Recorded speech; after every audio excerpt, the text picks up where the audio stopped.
As I said, this is some tremendous tools that we can use to help identify sites and to help prepare good economic analysis, really, of potential locations. Our speakers for this next session, again, we're going to have a tag team helping present. We have Adam Carnow as an account executive with ESRI, Southeast Regional Office, where he manages the large local government clients. For 20 years, he's been applying GIS and related spatial technologies to complex, award-winning projects across the globe in the realms of planning, transportation, and environmental sciences for both the public and the private sectors. Mr. Carnow holds a BA in geography and an MA in urban and regional planning from the University of Florida. He's achieved certification as an urban planner and a GIS professional. Bryan Zumwalt is with Pinellas County BTS as a GIS manager within our technology services department. Prior to joining the county, he worked as a GIS manager for Tampa Bay Water and worked previously with PBS and J. Atkins, where he worked on GIS implementations as a consultant for both public and private sector clients. So I'll turn it over to our team. Thank you. Thank you. Good afternoon, everybody. I'd like to start out. I do a lot of presenting, and they always tell you don't go last, right? And so I'm last, and because everybody's getting tired and wants to get out of here. So hopefully we got enough good, valuable stuff to show you guys that made you staying here worthwhile. I'll also let you know I'm one of the statistics that Bill talked about because I used to live in Pinellas County, and now I live in Charlotte, North Carolina. So don't hold it against me. I'm here to help. I did live in the Tampa Bay area for 15 years. I grew up in Orlando, so I'm very much a Floridian, though I am now in North Carolina. And then I am stepping out of my comfort zone because normally at ESRI we have a team of two where I'm more the presenter and I have a technical person with me that does all the demonstrations.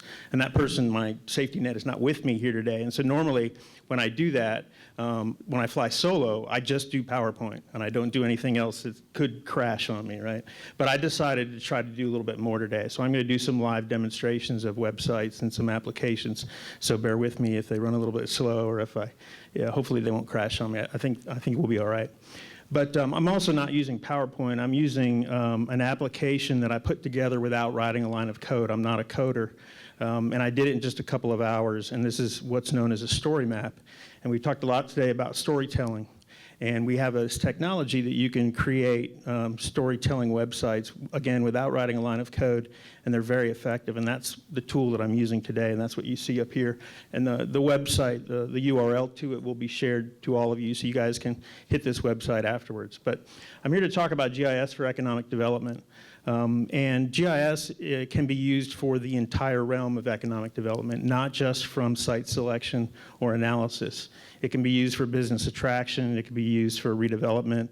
It can be used for economic gardening. I know a lot of people know what that is, and that's where you try to curate and grow the businesses that you already have and try to make them bigger.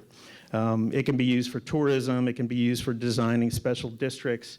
It can be used for doing fiscal impact analysis, and it can be used for looking at the status of certain key performance indicators. So it can totally address everything that you have to do with economic development. And in fact, there's a book called Economic Development and GIS. So it tells you exactly all the different things you can do and how to do it. And so if you're one of the municipalities here today or in one of the economic development organizations, come see me afterwards and I can get you a copy of this book. So I was asked to find some case studies of multi-agency management and collaboration because we are talking about Pinellas County and 24 municipalities and how you can work together for everybody's betterment. And there's another book called the GIS Guide for Elected Officials. And this one, I brought enough copies for one each to each of the municipalities, as well as to the county commissioners as well, so that they can go ahead and take that home or somebody can take that to them.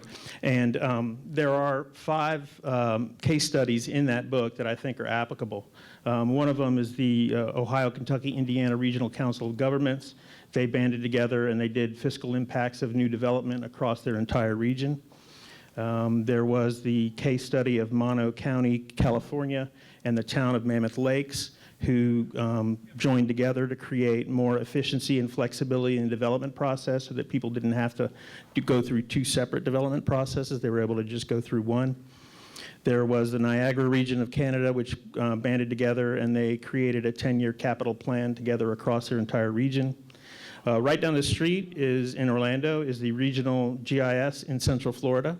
So there is a regional GIS center. It's under the RPC, the Regional Planning Council up there, and they do provide a regional-based GIS that serves all of the communities in the 10-county region that is the Central Florida RPC. So it's another great example. And then this one here I thought was really good, and I'm gonna bring that one up. And this is an alliance of several cities in Washington State. And they've banded together, let's see, it's 1, 2, 3, 4, 5, 6, 7, 8, 9, 10, 11 different communities have banded together, and they have a single website that I can go to, and I can find zoning and property information. I can locate permits and construction activity. I can find parks and trails. I can research commercial property, find environmental information, and explore my community. All of them banding together, so it's going across all their different boundaries, and they've banded together to do that. So I think this one, and it does have a great GIS mapping component as part of this as well. So again, all these studies are in that book, and I think there's lots of other good examples. Another example is the Upstate South Carolina Alliance. They're not in the book, but they're a 10-county region in South Carolina that banded together for economic development purposes, and they're sharing GIS data, and they're providing a real estate search tool across all of those different communities as well. The important thing to remember is that GIS can be used for a lot more things than most people think they can. Most people think of those two things on the left, data management, looking at GIS data, and then the second one is planning and analysis, so asking questions of the data. And it was very encouraging to sit here and see all the great ways that people are using our technology. All of the Pinellas by Design and a lot of everything that we've seen today has shown a lot of GIS mapping and analysis. But it can do more than that. It can do those three on the right. So it can do field mobility. You can have people out in the field actually using GIS and asking it questions and doing analysis and so forth. It can be used as part of operational awareness dashboards, so you can have managers that are running operations and see things happen on a map day to day as things occur and then respond to them rather than having to tell somebody to make a map or so forth. And then it can be used by the citizens to engage with the community. So there are tools that will run on any device, any phone, any tablet, and any kind of website so that your citizens. So the county has made a large investment in GIS, and they're doing great jobs with it. But in order to extract the most value out of that, it would be great to see the county use it across all 5 of these patterns, and we're going to make that happen. The other thing that a lot of people don't know about the ESRI, that we make software, but we also have an entire data section. And they're very, very good at what they do. And in fact, we had an independent study show that of the economic and marketing and demographic data that is available to you by several vendors, that ours was the most accurate. So we do have very, very good data, and that's a part of it, because you can have all the great software tools in the world, but if you don't have good data, it's not going to tell you much things that are very valuable. And one of the great valuable data sets that we have is called tapestry segmentation. And what this is taking many different types of data sets: age data set, sex data set, education data set, race, income, education, spending habits, and all these kinds of things. And basically what they've done is they've created 68 different lifestyle segments and mapped them via zip codes across the entire United States.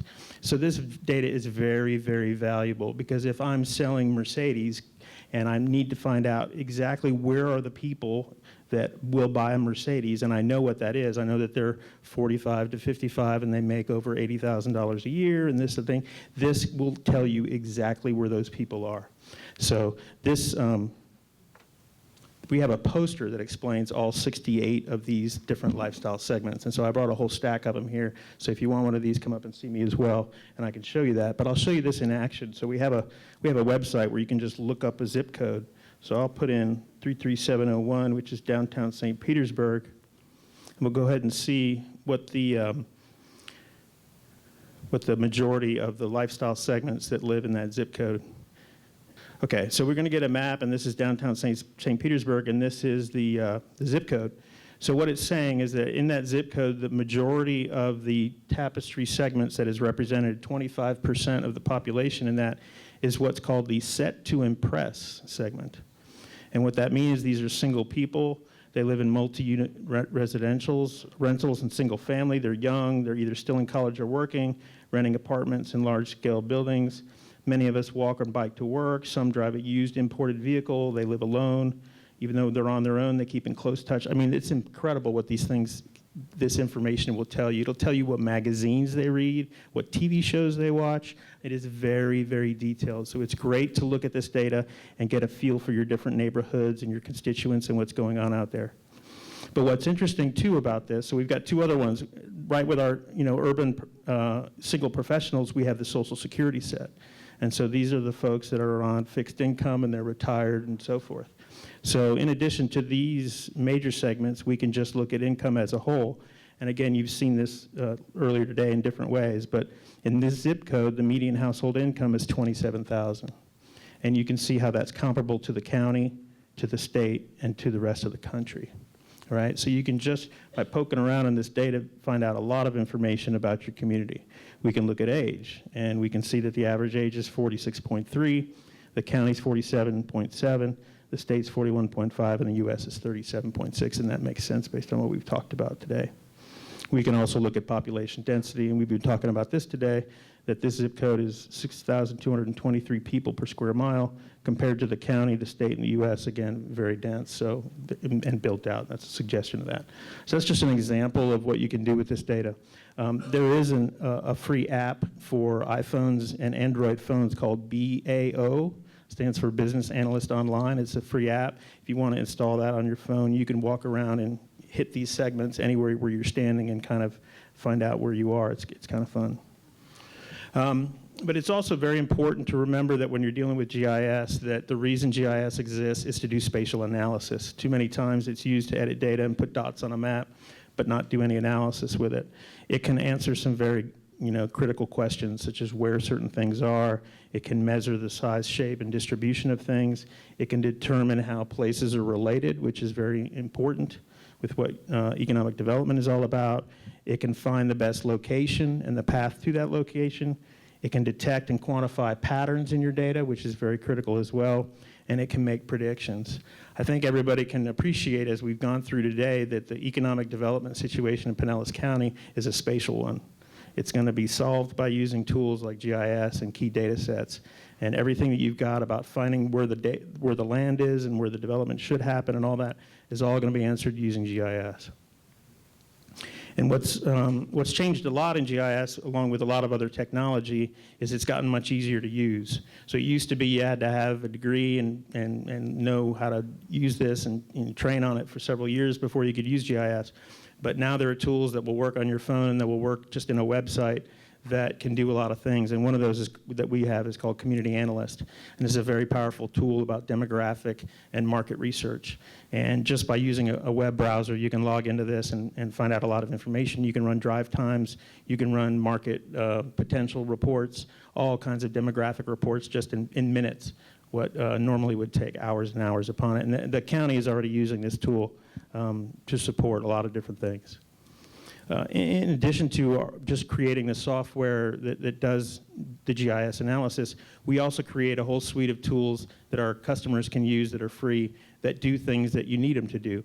And we have a couple of free economic development applications that the county might be interested in looking into. One deals with incentive zones, and one deals with live, work, locate. And it helps the public find places to live, places to work, and places to locate. And so an example of that application is right here. This one is set up for the Maryland economic development. And I can put in any address here, and then I can pick how big of a drive time or walk time I want to see around that point.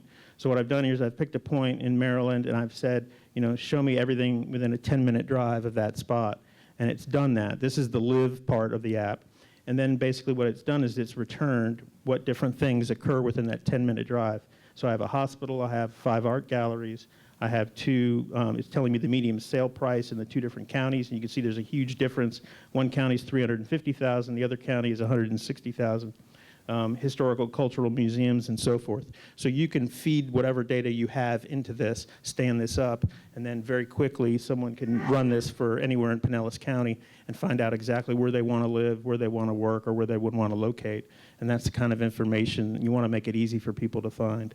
So I talked about the story maps that we deploy as well. Again, that's what I'm using right here. There's lots of different story map templates that you can use. And if this will come up here, let's see if I can get it to come up maybe in another tab here. This is a great example of how somebody's using this for development purposes. So this is the city of Carson, California. And instead of just having a PDF or maybe a list of different properties and where they are in the development cycle, they've deployed this story map. So if it's red, it's under review. If it's this color, it's under construction. This color, it's completed, or this color, it's approved. And this application is easily updatable every month or week or however often. So if I'm interested in the development projects in Carson, I can go ahead and cycle through and I can see where they are on a map. I can see photos of them. I can see site plans of them.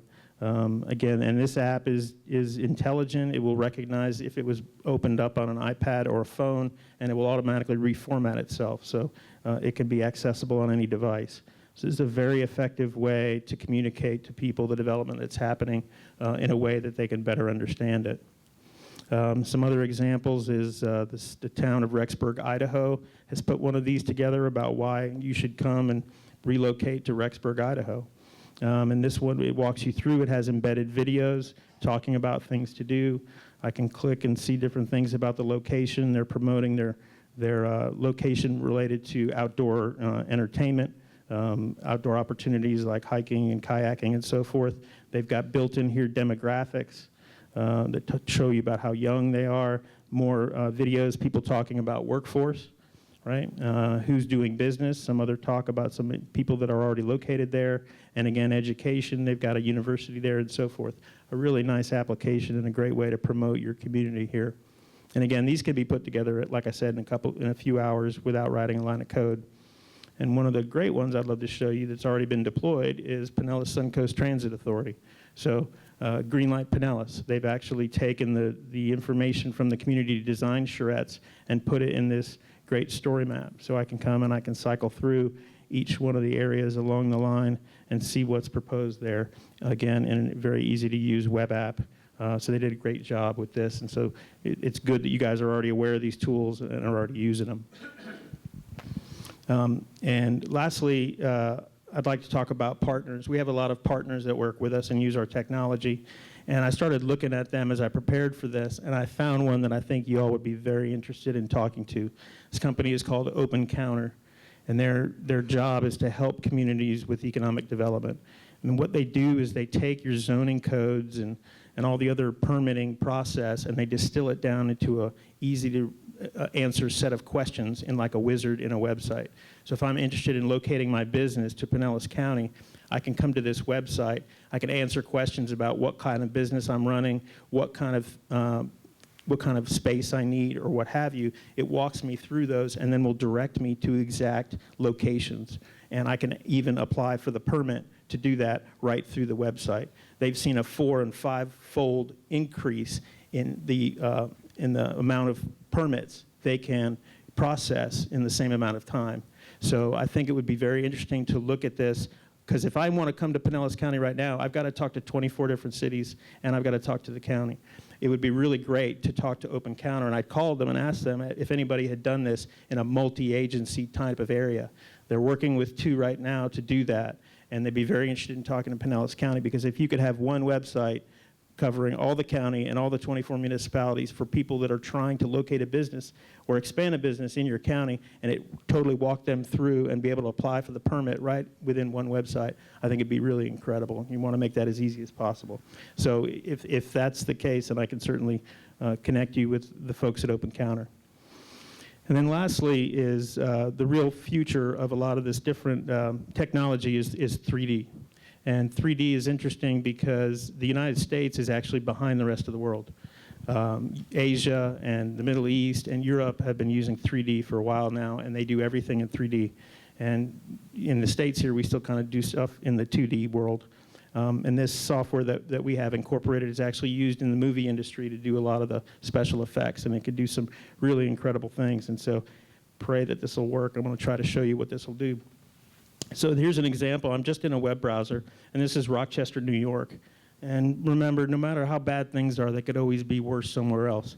So does anybody know what company is headquartered in Rochester? Kodak, right?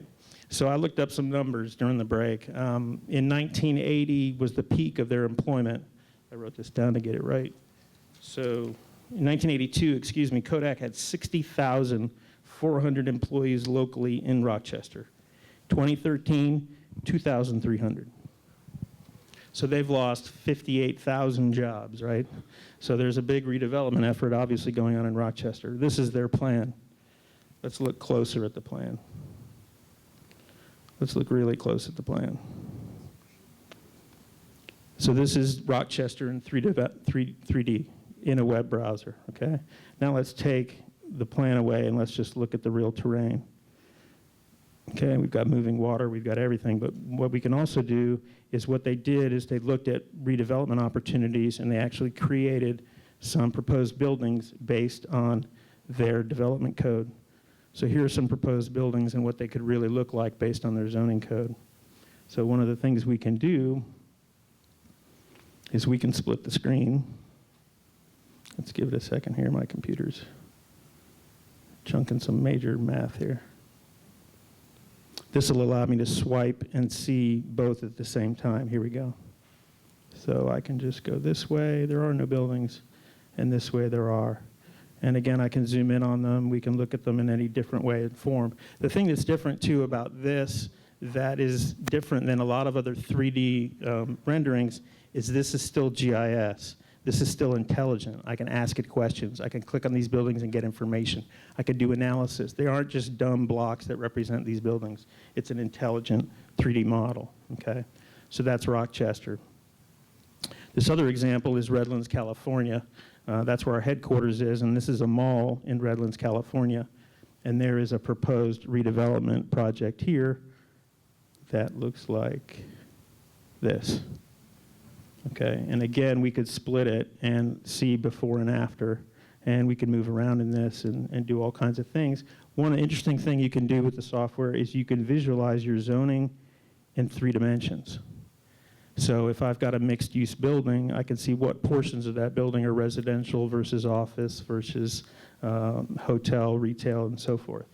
I can also look at, let's say, stormwater infiltration as well. I can look at my future land use in here. I can look at appraised value. It's much more than just a 3D viewer, okay? So these are some of the things that I think Pinellas needs to be looking at, these kinds of technologies, as far as trying to attract people and communicate a plan to the community. They get much more value out of seeing it in 3D. The other nice thing about this is you can actually post this on a website and then allow people to click in different areas and leave notes. So somebody left a note here, this is a nice building, we should keep it. People can click and say, I think we should have more of green space or so forth. So you can use this as a citizen engagement tool to allow them to comment on the plan and give you feedback that everybody can see. Lastly, before I hand it over to Bryan, I just want to let you know that you have here in the county one of the finest GIS customers I've seen in the local government market. I'm not just saying that. They won an award at this year's user conference that's given to less than 1% of our customers, and they're by far the best customer that we have in the Southeast region. So you've got some of the best people that I've ever seen that do GIS in the local government, use them and push them because they're very, very talented and they can really do a lot for you guys. With that, I'm going to hand it over to Bryan. He's going to talk more specifically about some of the things available to you at Pinellas. Bryan. Thank you. So Mr. Fruth earlier in the day said, and I quote, "I eat data for breakfast." Well, as the GIS manager for the county, I serve data for breakfast. And we got a good team there that does that.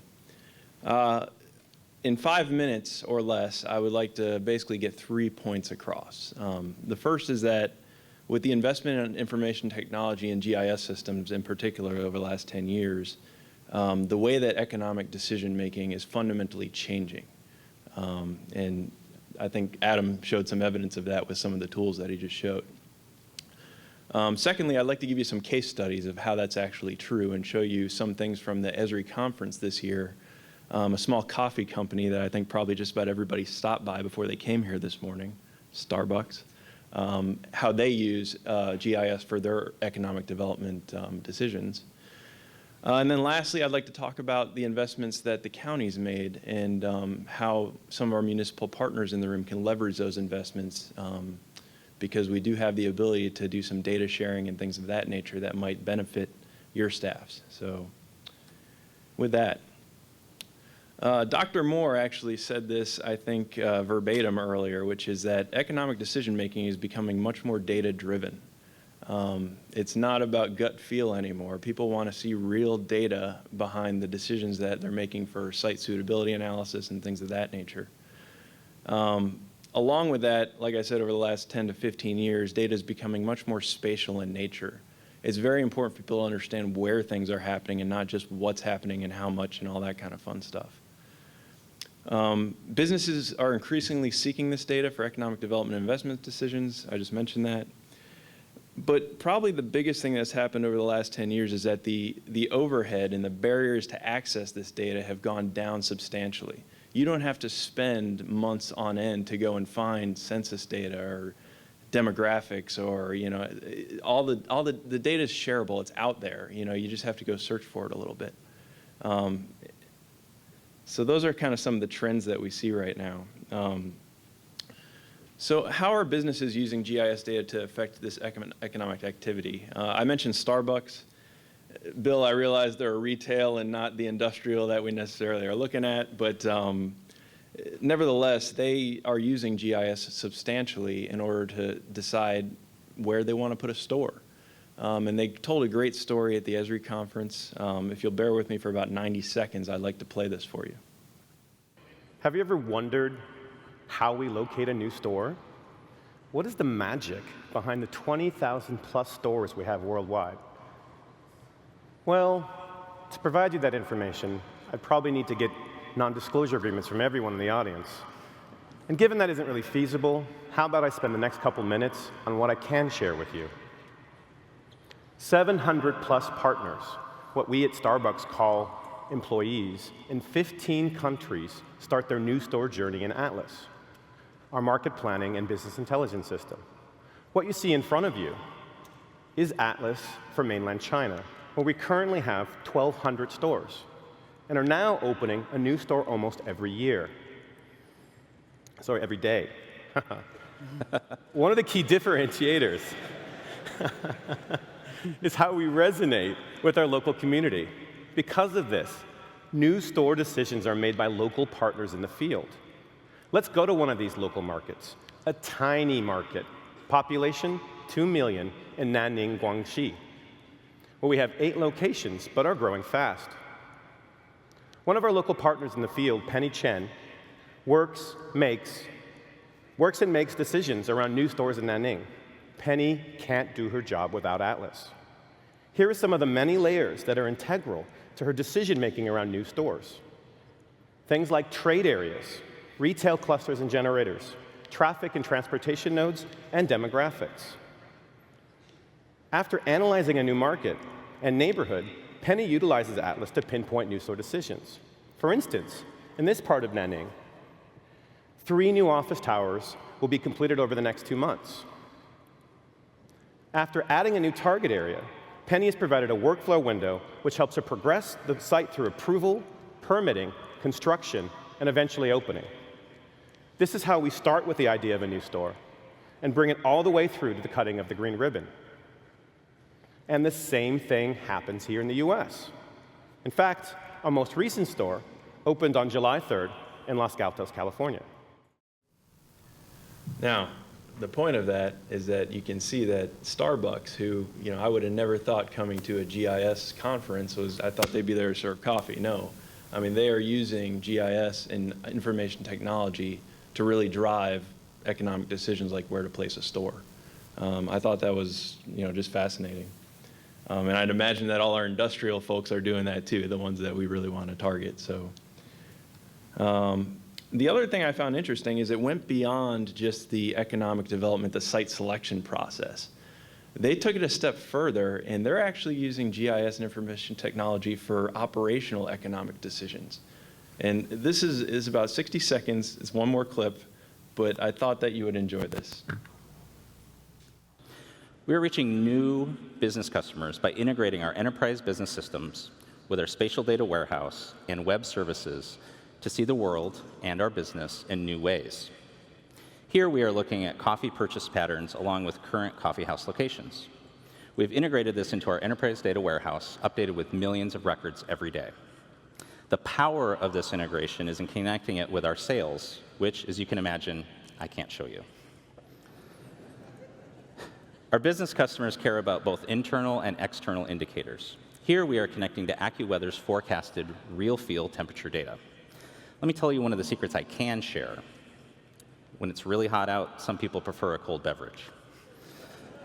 This forecasted temperature data can help localize marketing efforts. One example is over in Memphis. It's going to be really hot next week. We can select a group of coffee houses and get detailed information on past and future weather patterns, as well as store characteristics. We can use this to geo-design a localized promotion for Frappuccinos, helping us anticipate what our customers will be wanting a week in advance. So if your Frappuccino was on sale this morning, you might know why. The next thing I wanted to talk about is some of the investments that the county's made. A lot of the tools that Adam showed previously are things that we actually have at our disposal through our enterprise license agreement with ESRI. Actually, just about everything he showed we have at our disposal. But one of the things that we have right now is what's called ArcGIS Online for portal, or for organizations rather. And what it is a web portal that allows not only employees within the county, but our municipal partners to come in and actually access data that we author in the county.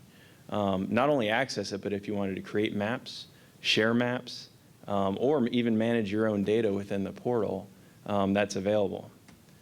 And so this is what ours looks like. This is our Pinellas County Enterprise GIS portal. It's one of those things where I think it's a great opportunity for municipalities, especially the operational people within the county, to basically partner and come in and be able to access those data sets that will help make those economic decisions, or at least provide the economic community with that data. These are some of the examples of some of the data that we do manage in that portal. Things like enterprise zones, community redevelopment areas, tax credit zones. I mean, these are all important data sets that those decision makers would want in order to make their final decision about whether or not to do an economic development project. So I just wanted to give you kind of an example of the things that are on there, but we have over 100 different data sets available through this portal. I mentioned our enterprise license agreement. Through this agreement, we actually set it up so that our municipal partners can come in and access these data through this portal. And that was designed specifically so that we kind of had that collaboration between the county and the municipalities. I'd mentioned there's over 100 different data sets there. These are all the agencies around the county or within the county that are eligible to come in and leverage this technology. And I'll leave that up there for a second because I think some of you in the room will see your names on there. And what I'll offer is that, you know, if you are interested in joining this portal and being able to access this data in real time, and I'm doing this probably against my better judgment, but please contact me or Adam, and we'd be happy to get you set up. So thank you very much for your time today.